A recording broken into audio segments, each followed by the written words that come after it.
सबको पसंद आने वाला पार्टी स्टार्टर जो घर में आसानी से और जल्दी बन जाता है और जो पौष्टिक और स्वादिष्ट भी है, उसका नाम है चिली गार्लिक पनीर। आइए तो शुरू करते हैं बिना टाइम वेस्ट किए।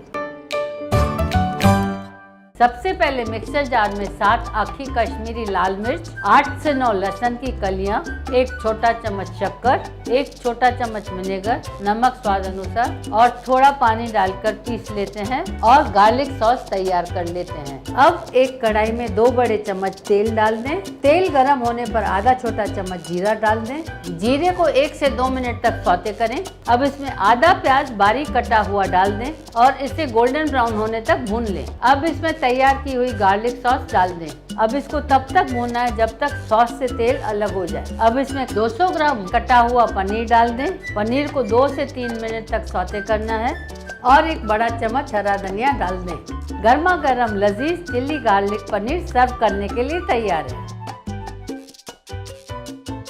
अगर आपको मेरी रेसिपी पसंद आई है और अगर आपने सब्सक्राइब नहीं किया है तो इस तरफ सब्सक्राइब का बटन दबाना न भूलें। लाइक करें, अपने दोस्तों और रिश्तेदारों को शेयर करें। इस तरफ मेरी दूसरी रेसिपीज़ को देखने के लिए क्लिक करें। मैं जल्दी नई रेसिपीज़ के साथ लौटूंगी। नलिनी की रसोई देखने के लिए धन्यवाद।